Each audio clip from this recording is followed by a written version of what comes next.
25 அரசு பள்ளிகளுக்கு கலையரங்கம் மற்றும் வகுப்பறைகள் கட்டித்தந்த சமூக சேவகர் டாக்டர் PT செல்வகுமார் அவர்களுக்கு பாராட்டு விழா நடைபெறுகிறது. இடம்பெறும் ஸ்டுடியோ வடபழனி.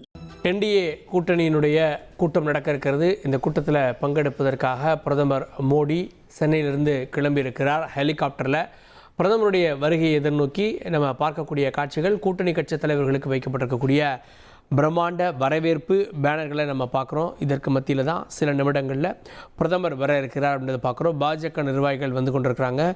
வினோத் செல்வம் அங்கே இருக்கிறார் அப்படின்றத காட்சிகளில் நம்ம பார்க்குறோம். சில நிமிடங்களுக்கு முன்பாக திரு டிடிவி தினகரன் வந்தார் அப்படின்றத பார்க்குறோம். திரு அன்புமணி அவர்களும் கூட்டத்திற்கு வந்தார் அப்படின்றத பார்க்குறோம். தொடர்ந்து தொண்டர்கள் வந்து கொண்டிருக்கிறார்கள் அப்படின்றதையும் தொடர்ந்து பார்த்து வருகிறோம். சில நிமிடங்களில் பிரதமருடைய அந்த ஹெலிகாப்டர் வர இருக்கிறது. ஹெலிகாப்டர் வந்த உடனே அவர் நேராக இந்த மாநாடு நடக்கக்கூடிய இடத்திற்கு செல்ல இருக்கிறார். நம்ம விண்டோவில் பார்க்கக்கூடிய காட்சி, கூட்டணி கட்சிகளுடைய அனைத்து கொடிகளும் ஒன்றாக பறப்பதை பார்க்க முடிகிறது. இதுபோல் கூட்டணி கட்சிகளுடைய கொடியை ஒன்றா பார்க்கணும் அப்படின்னா தேர்தல் மாதிரியான விஷயங்கள் தான் இருக்கும். அப்படி இல்லைன்னா ஏதாவது ஒரு பொதுவான போராட்டமாக இருக்கும்.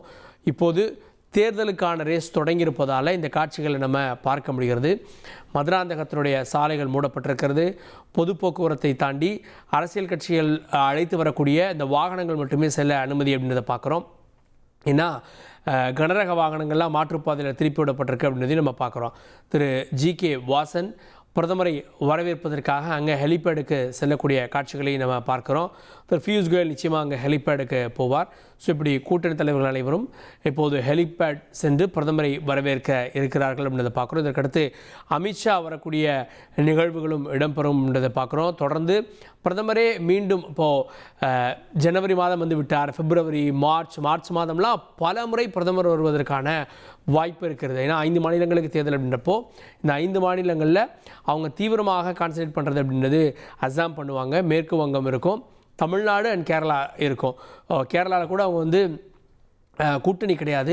ஆனால் தமிழ்நாட்டில் கூட்டணி அப்படின்றப்போ இங்கே வந்து அதிகம் கான்சன்ட்ரேட் பண்ணுவதற்கான வாய்ப்புகளும் இருக்கிறது. ஸோ மேற்கு வங்கம், அஸ்ஸாமை தொடர்ந்து தமிழகம், அதற்கடுத்து தான் கேரளா அப்படின்றதை நம்ம கவனிக்க வேண்டிய ஒன்றாக இருக்கிறது.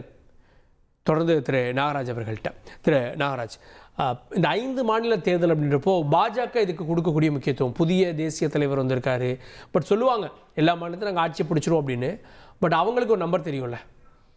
இந்த 5 மாநில தேர்தலில் 2 மாநிலம் வந்து சவுத்தில் இருக்கு. That is Kerala and Tamil Nadu. இப்போது ஒரு கணக்கு சொல்கிறாங்க, நார்த்தில் வந்து இந்த முறை வந்து ஒரு 16 சீட்டு குறையும்னு சொல்கிறாங்க. 29ல் ஒரு 16 சீட் குறையும்ன்றது கால்குலேஷன் வச்சுருக்காங்க. இப்போ அதை எங்கெங்கெல்லாம் ஈடுகட்ட முடியும் அப்படின்னு பார்க்கும்போது இங்கே 40 இருக்குது, அங்கே 20 இருக்குது, 60 சீட் இருக்குது. இந்த 60 சீட்டில் எவ்வளோக்கு எவ்வளோ அவங்க எடுக்கிறாங்களோ அந்த 19 காம்பன்சேட் பண்ணுறதுக்கு அவ்வளோக்கு எவ்வளோ இம்பார்ட்டன்ட். அதற்காக தான் இந்த கூட்டணி. ஸோ இந்த 4 தேர்தலும் ரொம்ப இம்பார்ட்டண்ட்டாக விளையாட போகிறாங்க. அசாமில் விளையாட்டு வேற மாதிரி இருக்குது. ஹிமந்த் பிஸ்வா சர்மா வந்து அவர் இறங்கி இப்போ நம்ம பார்க்கக்கூடிய காட்சிகள், பிரதமருடைய ஹெலிகாப்டர் மதுராந்தகத்துக்கு வந்திருக்கிறது அப்படின்றத பார்க்குறோம். சில நிமிடங்களில் பிரதமருடைய ஹெலிகாப்டர் ஹெலிபேடில் தரையிறங்க இருக்கிறது. அந்த காட்சிகளையும் தொடர்ந்து பார்க்குறோம்.